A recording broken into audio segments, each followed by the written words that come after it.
తెలంగాణ రాష్ట్ర న్యాయవాదులందరికీ కూడా నమస్కారం. నేను మీ రాపోల్ భాస్కర్, హైకోర్టు అడ్వకేట్, హైదరాబాద్.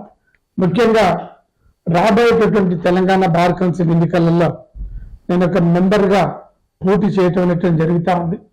మీ అందరికీ తెలుసు, రాష్ట్రంలో విద్య ప్రొవైడ్ చేయాలని, వైద్యం ప్రొవైడ్ చేయాలని, రకరకాల ప్రజలకు సంబంధించినటువంటి అనేక విషయాలలో సమస్యలపై రాష్ట్ర హైకోర్టులో చాలా రకాలైనటువంటి పబ్లిక్ ఇంట్రెస్ట్ లిటిగేషన్ వేసి ప్రజల సమస్యల కోసం పనిచేయటం అనేది జరుగుతూ ఉంది.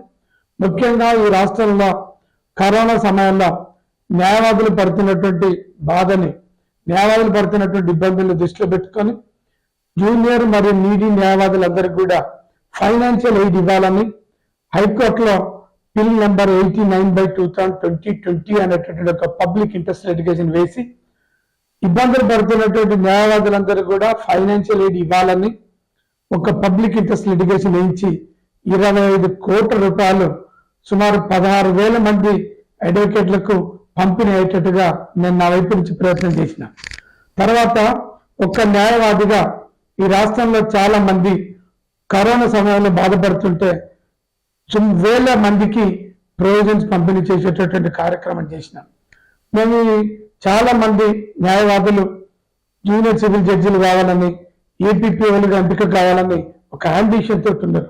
కానీ ప్రైవేటు ఇన్స్టిట్యూషన్ వల్ల డబ్బులు కట్టలేక వాళ్ళు ఇబ్బందులు పడతారు, కోచింగ్ తీసుకోలేకపోతారు. దాన్ని దృష్టిలో పెట్టుకొని మా పేరెంట్స్ మీద ఒక ట్రస్ట్ ఏర్పాటు చేసినాం.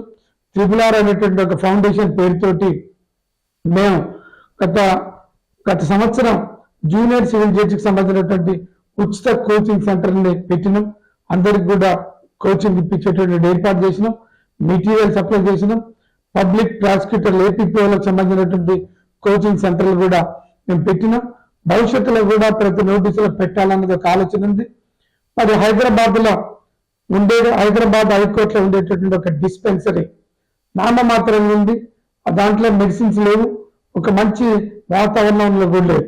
డిస్పెన్సరీని పెంచాలని నేను ఒక న్యాయవాదిగా గత చీఫ్ జస్టిస్ గారికి కంప్లైంట్ పెట్టినా, రిప్రజెంటేషన్ ఇచ్చినాం.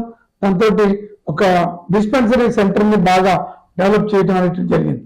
అంతేకాకుండా ఈ మధ్య కాలంలో మారినటువంటి బిఎన్ఎస్ఎస్ యాక్ట్, ఎవిడెన్స్ యాక్ట్, ఈ యాక్ట్లకు సంబంధించినటువంటి కూడా మొత్తం పుస్తకాలని జూనియర్ న్యాయవాదులకు, నీడీ న్యాయవాదులకు పంపిణీ చేయించిన, భూభారతి యాక్ట్ సంబంధించినటువంటి బుక్స్ కూడా ఫ్రీగా అందరూ కూడా పంపిణీ చేయించడం అనేది జరిగింది.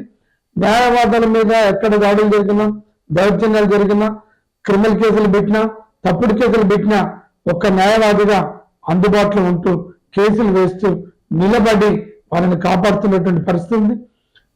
బాగా ప్రాక్టీస్ చేస్తున్నటువంటి న్యాయవాదుల మీద కొంతమంది బార్ కౌన్సిల్లో తప్పుడు కంప్లైంట్లు ఇస్తే అట్లాంటి సమయాలలో కూడా నిలబడి అట్లాంటి తప్పుడు కంప్లైంట్లు అన్నిటిని కూడా ఫైట్ చేసి క్లోజ్ చేయించినటువంటి వందలు వేల సంఘటనలు ఉన్నాయి. న్యాయవాదుల రక్షణ చట్టం కోసం పోరాటం చేస్తున్నాం. న్యాయవాదులకు ఇచ్చేటటువంటి ఇన్సూరెన్స్ పెంచాలని కూడా కోరుతున్నాం. ఇచ్చేటటువంటి డెత్ క్లైమ్స్ కూడా 20 lakhs వరకు కూడా పెంచాలని చెప్పేసి డిమాండ్ చేస్తున్నాం. అందుకనే ఒక వ్యక్తిగా ఉండి ఇన్ని పనులు చేసినప్పుడు ఒక బాడీలోకి వస్తే ఇంకెన్ని పనులు చేస్తారో మీరు ఆలోచించండి.